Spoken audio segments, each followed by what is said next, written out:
സ്വകാര്യ അഹങ്കാരം എന്നൊക്കെ പറയുന്ന പോലെ എന്റെ ഒരു അഹങ്കാരമായിരുന്നു സിദ്ധു. പക്ഷെ ഇപ്പൊ സിദ്ധു ഒരു അപമാനം.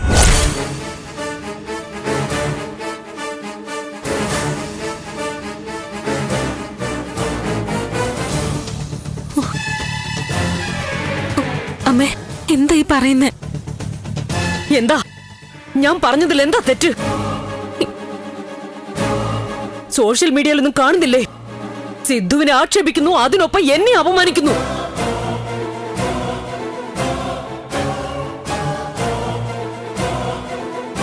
കഴിവില്ലാത്ത ഭാര്യമാരുള്ള വീടുകളിൽ ഇങ്ങനെയൊക്കെ തന്നെ സംഭവിക്കുമെന്ന് എല്ലാവരും കണ്ടതല്ലേ?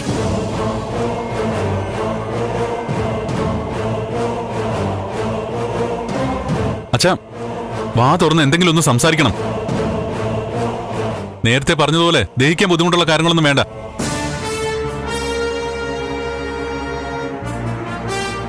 അതിന് ഇവിടെ ആരും വിശ്വസിക്കാനും പോകുന്നില്ല.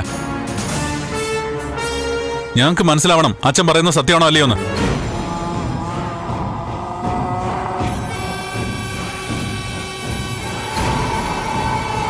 ആ പെണ്ണ് സോഷ്യൽ മീഡിയയിൽ പറഞ്ഞതെല്ലാം കള്ളമാണെങ്കിൽ അതൊക്കെ നിഷേധിച്ച് അച്ഛൻ ഒരു വീഡിയോ ചെയ്യണം.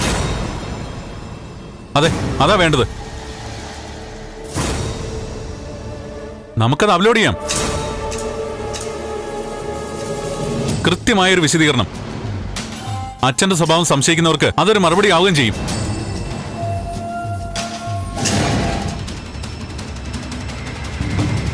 അങ്ങനെ ഒരു വീഡിയോ ചെയ്ത് മറുപടി കൊടുക്കാൻ ഞാൻ ഉദ്ദേശിക്കുന്നില്ല.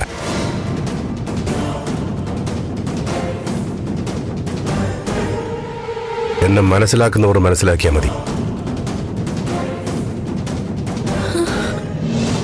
നാട്ടുകാരെല്ലാവരും സിദ്ധുവിനെ കുറിച്ച് മനസ്സിലാക്കി തുടങ്ങി. നന്ദൻ പറഞ്ഞതുപോലെ കാര്യങ്ങൾ വിശദീകരിച്ച് സിദ്ധു വീഡിയോ ചെയ്തേ പറ്റൂ. എന്റെ സ്റ്റാൻഡ് ഞാൻ പറഞ്ഞു കഴിഞ്ഞു.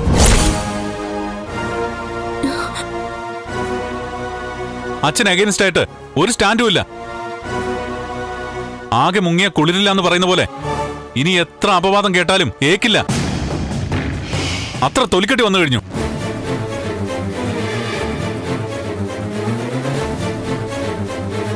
ഇതിനൊരു സമാധാനം തന്നേ പറ്റൂ.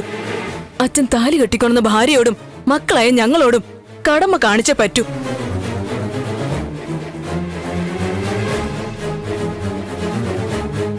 രജനി ചേച്ചി, അച്ഛനെ ടെൻഷൻ ആക്കണ്ട. ദേവിക, ഞാൻ പറഞ്ഞു നീ ഇതിൽ ഇടപെടണ്ടെന്ന്. നിനക്ക് ചിലപ്പോ പൊള്ളില്ലായിരിക്കും, പക്ഷെ ഞങ്ങൾക്ക് അങ്ങനെയല്ല.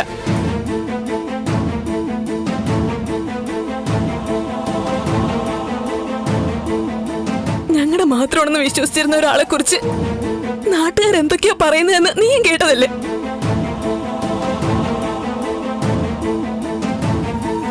ചേച്ചി പോലെ തന്നെ എനിക്കും പൊള്ളുന്നുണ്ട്. ഇതും എന്റെ അച്ഛൻ തന്നെയാ. കാര്യങ്ങള് സാവകാശം സംസാരിക്കാനാണ് ഞാൻ ഉദ്ദേശിച്ചത്. കുറെ സാവകാശം കഴിഞ്ഞല്ലോ, ഇനി ക്ഷമിക്കാൻ പറ്റില്ല.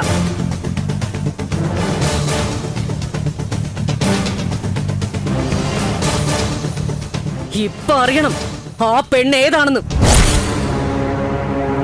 ഞങ്ങളോടും പറയണം, നാട്ടുകാരോടും പറയണം. അച്ഛൻ പറഞ്ഞേ പറ്റൂ. ഞങ്ങൾക്ക് അറിയണം ആരാ പെണ്ണ്. അച്ഛനും അവളും തമ്മിലുള്ള ബന്ധം എന്താ?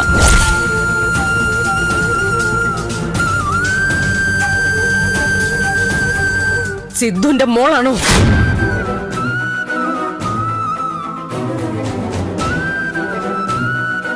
എങ്കിൽ അതെങ്കിലും പറ.